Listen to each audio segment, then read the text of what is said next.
Well, good evening, and welcome to Center for Spiritual Living's Wednesday evening experience. I'm Reverend Laura, and it's my pleasure to be back here again with you this week.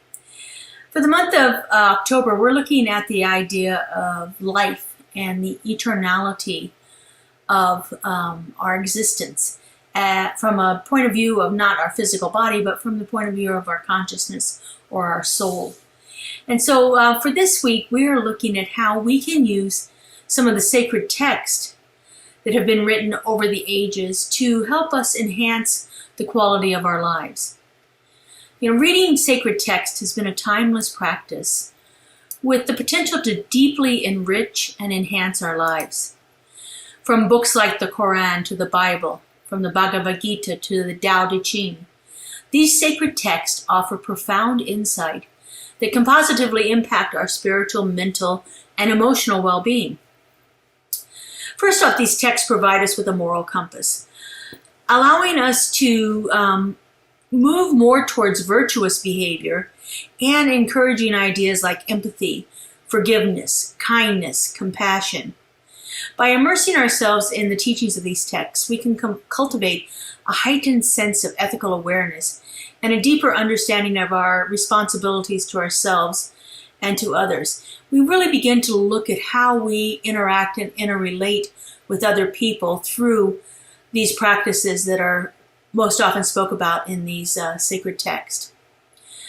Secondly, sacred texts can provide a source of solace and comfort when we are troubled. They provide us with a sense of hope and resilience during our challenging times. And it's through their timeless wisdom and encouragement that these texts can help give us help us move through moments of despair, offering a profound sense of hope, of inner strength, of courage to move beyond the circumstances that we find ourselves in. The spiritual solace derived from these words in these sacred texts can instill a sense of peace and serenity. They often enable us to find equilibrium or balance within our inevitable turbulence and challenging situations we often find ourselves in. Furthermore, reading sacred text promotes intellectual stimulation and introspection. It encourages individuals to ponder the complexities of existence and the mysteries of the universe. They speak of things that are beyond our physical understanding in a way that cultivates the sacred within us. They provoke critical thinking and contemplation. They actually prompt us to question our beliefs and our understanding of how the world works. All of this intellectual engagement fosters a deeper connection to our own inner selves and encourages a lifelong pursuit of knowledge and wisdom and understanding that is beyond the boundaries of our limited human experience here. These sacred texts help us seek out the mystical when we feel like we're caught in the mundane. Sacred texts often contain practical guidance for leading a balanced and meaningful life. They provide us lessons on humility and gratitude.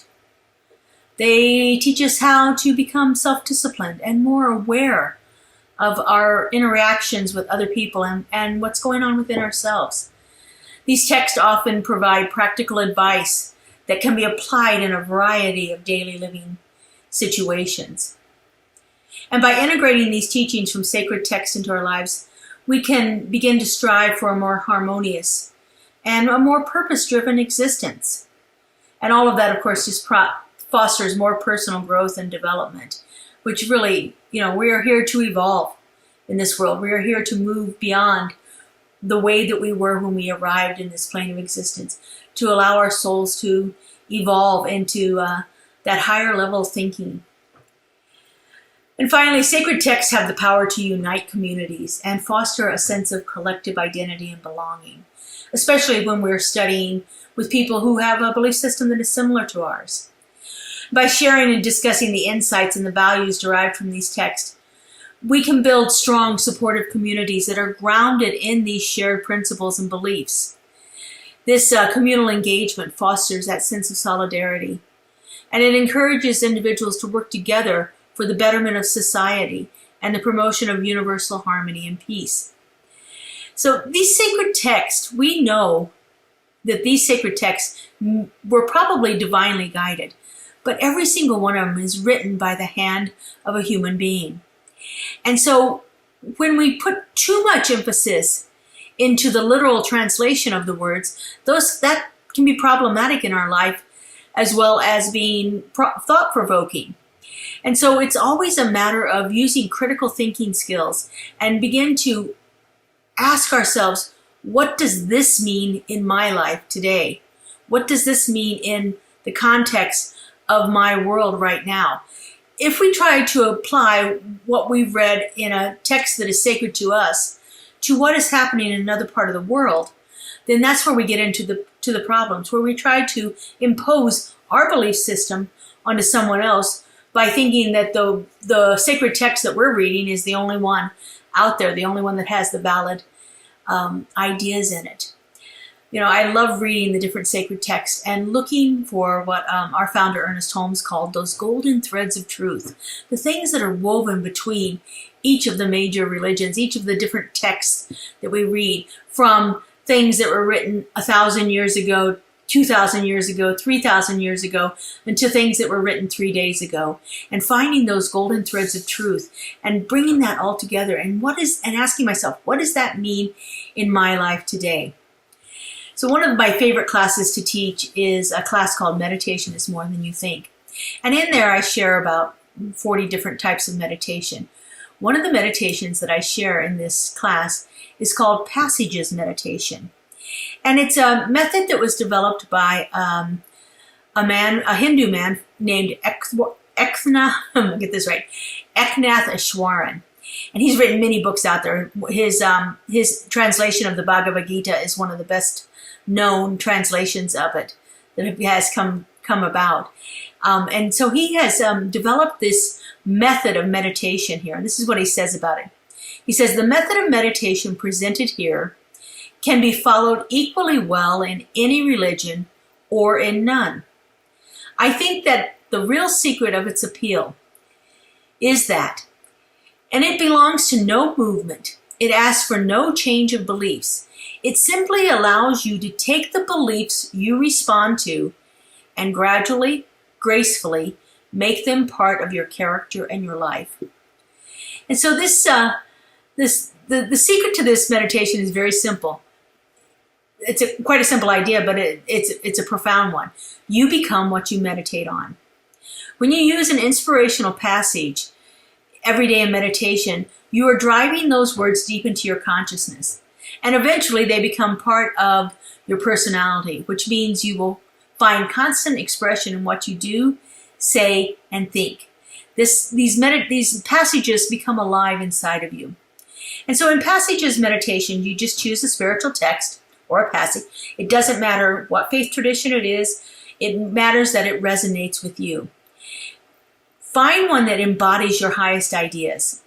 Memorize it, and then you go through the words slowly and silently and with as much concentration as possible.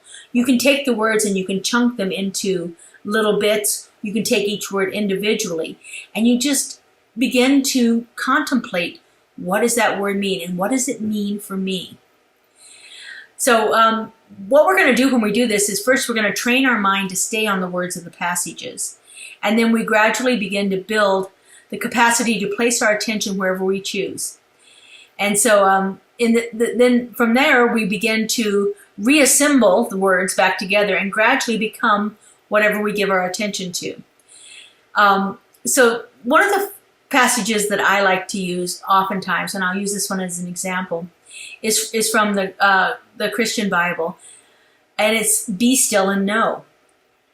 Be still and know. In fact, I believe it goes on to say, "Be still and know that I am God."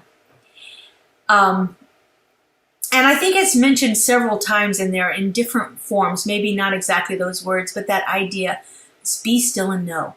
For me, that is the essence of meditation, is to be still and know, to be still enough to allow something to come alive inside of me.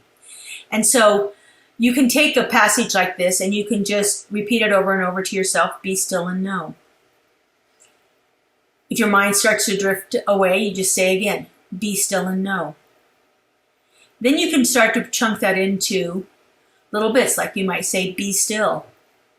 And ponder, what does it mean to be still? Am I being still right now? What does stillness inside of me feel like? And just begin to really let that short phrase, those two little words, come alive inside of you. And then you can move on to the second part, and know. And know what? What does it mean to know? What is it I am to know?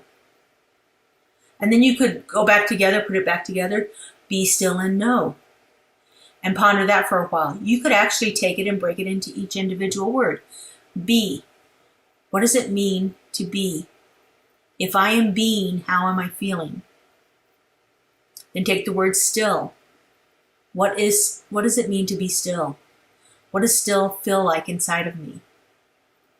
And is that word that brings things together. What am I bringing together in here? I'm bringing together the stillness, and I'm bringing together some sense of something that is beyond what I understand right now. And then you can take the word know. What does it mean to know? What am I knowing? What am I here to know? What do I want to know? And begin to work with it that way, to where you begin to bring that alive inside of you. So Eknarth, boy, that's a tough name. Eknarth Swaran has some instructions for doing this. That was my way of kind of summarizing it. But he says this. He says, choose a time of meditation where you can sit for half an hour. Early morning is best before the activities begin for the day, but whatever works in your schedule. Select a place that is cool, clean, and quiet. I like that. If you start to get hot and things feel stuffy, then your mind gets distracted, and it moves towards that, and it's hard to stay focused. Having something that's cluttered. Some people, I happen to work pretty well with clutter around me, but oftentimes people find that clutter is just noise in visual representation of noise. And so it's hard to get to that place where you can meditate with it around there. He says, sit back with your head, sit with your head and back erect. Sit back, but don't lay back. I like to sit straight up. I want to, often I sit in a chair like this one right here, or I have a straight back chair that has a footstool with it, that I use that oftentimes. And I let my shoulders drop. My arms are supported by my lap or the armrest of the chair, but it allows my body to be erect, where the breath is moving fully through me, my head isn't drooping, so I'm not cutting off my air supply. I don't have a tendency to fall asleep when I'm sitting up erect, but I'm not stiff. I don't have tension, like I'm going to be absolutely at attention there. I'm relaxed, but I'm erect. You need to memorize the passage generally before you begin to do it, because if you find yourself reading the passage, then you're engaging in a different mental activity altogether. And it's hard to get into that state of meditation if you're actually reading something. So, find a passage like the one I just gave as an example, be still and know, is a very simple one. You could go on and choose something else. Another phrase I love from the Christian Bible, actually I think it's from the Old Testament, is, and I paraphrase it, but the place on which I stand is holy ground, for God is there.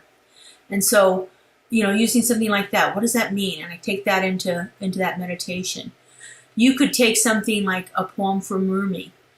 And again, it's not so much that it's exactly what they're saying, but make it real for you. So, I love his poem, out between ideas of wrongdoing and right doing, there is an empty field.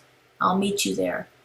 And when two souls lie down upon the grass, words like you and I stop making any sense.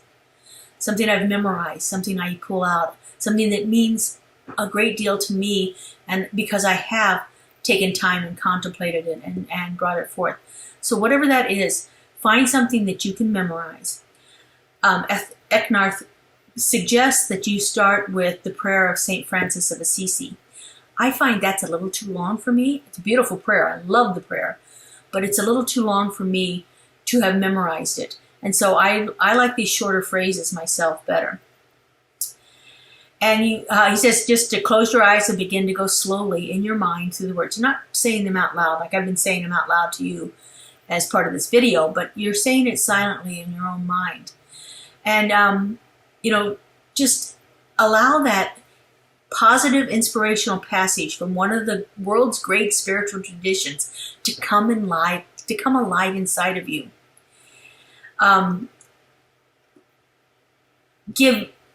Give your attention to the meaning of the words, but without getting lost in it, without getting lost in trying to figure out, what's the etymology of the word still, so I start to think back of the roots of it and where did it come from and, all of that stuff. Then I'm in a mental activity. I am not taking it into my consciousness. I'm ruminating on it in my mind, and that's a whole different thing. It's certainly not meditation. But just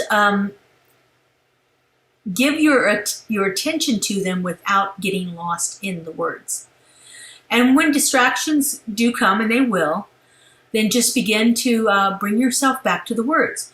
Bring yourself back to whatever it is you're working on for that particular one. So when you reach the end of the passage, you may want to use it again and again and again until you have reached the amount of time that you want to do. If you have a short one, like I did, Be Still and Know is a very short passage.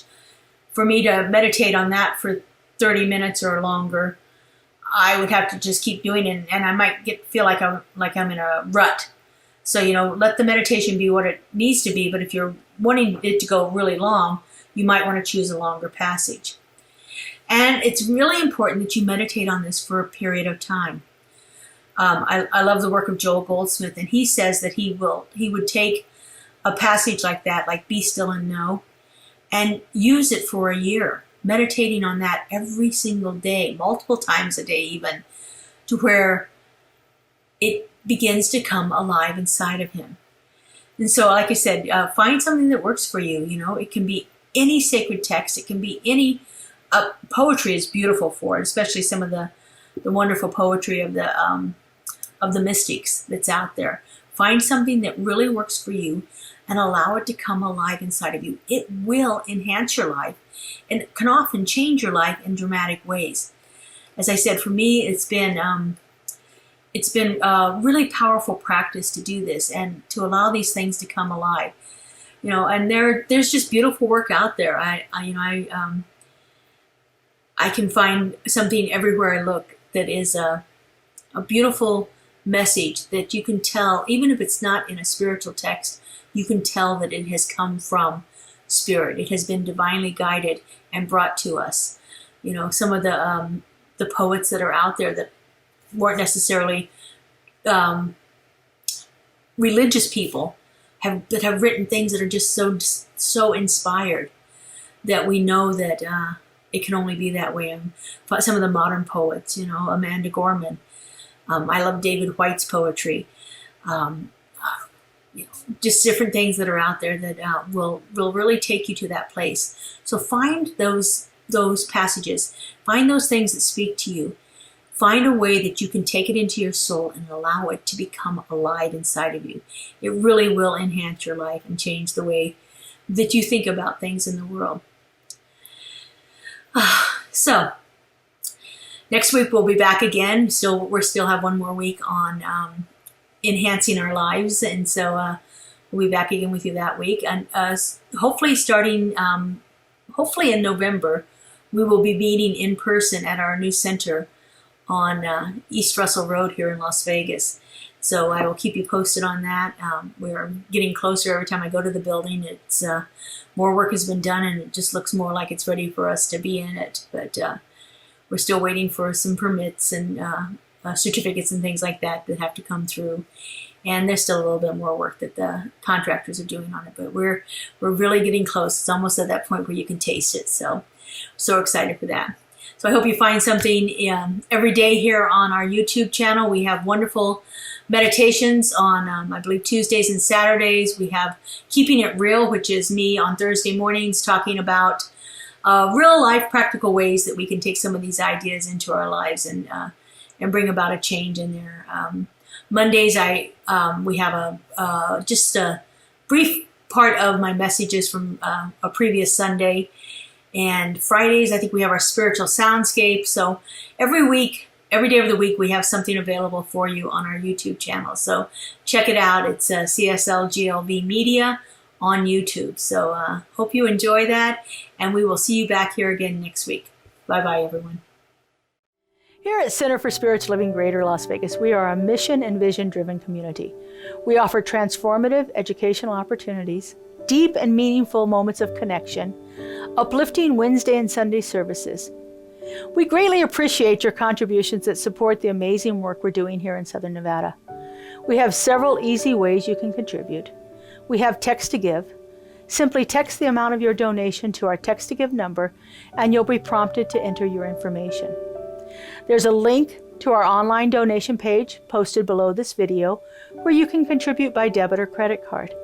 And of course, you're always welcome to send a check to our office if that works better for you.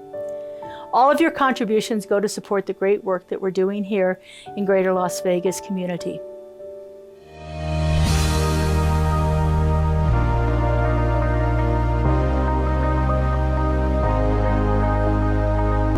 The monthly publication, Science of Mind magazine, is a treasure to be read and contemplated. Along with in-depth articles, there is a day-to-day spiritual support to be gleaned from its daily guides. Licensed practitioner Lynn Frankenberger hosts Adventures in Faith on Zoom, and you're invited to join in. This is a weekly group discussion that focuses on those daily guides and how to apply them. Check Facebook and our weekly newsletter for more details. Keeping it real, keeping it real. Keeping it real, keeping it real. Keeping it real with Reverend Laura. Keeping it real, keeping it real. Keeping it real, keeping it real. Keeping it real with Reverend Laura.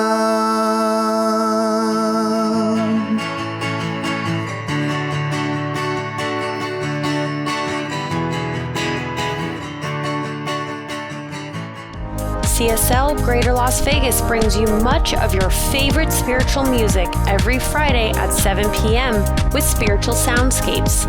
Enjoy performances from CSLGLV vocalists along with special guest singers.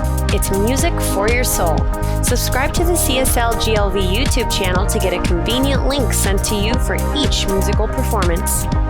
At CSL Greater Las Vegas, it is our mission to inspire spiritual discovery through community connection, exploration, and celebration.